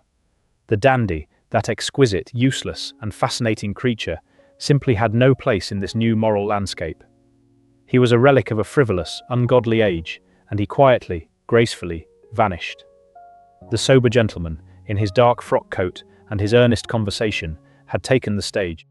And with this new earnestness came a transformation in the rituals of pleasure. Think of the waltz, that scandalous, intoxicating dance that had once sent shockwaves through the ballrooms of the Regency. When it first arrived, it was considered barely decent, a whirlwind of physical proximity that made chaperones clutch their smelling salts. A young lady who waltzed risked her reputation. But now, in the steady, moral light of the Victorian era, the waltz became respectable. The tempo slowed, the embrace became more formal. The dizzying, private world of two people spinning in a crowded room was tamed into a graceful, social exercise. It was no longer a dangerous, whispered secret. It was a proper accomplishment, taught by dancing masters and performed under the benign gaze of matrons. The wild, romantic edge was smoothed away, polished into a parquet-friendly pastime. The danger had gone out of it, replaced by a pleasant, structured enjoyment, as predictable and safe as a turn around a garden path. And what of the secret languages, those silent, flickering codes of the fan and the flower? They too were gently gathered up, dusted off, and placed into a new, more domestic frame. Their once dangerous, flirtatious edge was softened into a respectable pastime for young ladies. Imagine a Victorian drawing room, a place of heavy curtains, antimacassars on every chair, and the faint, clean smell of lavender polish. The light is dim and warm, pooling on a thick turkey carpet. A young girl, perhaps 14 years old, sits on a footstool near the fire. Her hair is in neat braids, and her dress is a plain serviceable wool. In her lap, she holds a small, prettily bound book with gilt edges and a silk ribbon marker. It is a dictionary of the language of flowers. She turns the pages with careful, reverent fingers, her lips moving silently. She is memorizing. A daisy, she reads, means innocence. A red rose, of course, still means passionate love, but she blushes a little at the word and hurries on. A sprig of myrtle means love in absence, and a yellow carnation means disdain. She is reciting these meanings not to send a secret, heart-pounding message across a crowded ballroom, but as a kind of gentle educational amusement. It is a parlor game, as tame and structured as a game of charades. Later perhaps, she and her friends will paint watercolor bouquets for each other, each flower carefully chosen to spell out a virtuous sentiment like friendship forever. Or think of me. The once dangerous code, the language that could seal a secret engagement or precipitate a scandalous elopement, is now a tame amusement over tea, served with thin slices of bread and butter and gentle, approving nods from a watchful mother. The same fate befell the language of the fan. The intricate ballet of gestures, the fan placed near the heart, the fan held in the left hand, in front of the face, the fan snapped shut with a sharp, decisive click. All of that was catalogued, codified, and neutralized. Little manuals were published, teaching the correct gestures, stripping them of their spontaneous electric charge. A young lady might practice her fan movements in front of the mirror, not to ensnare a suitor, but to perfect a performance for a family theatrical.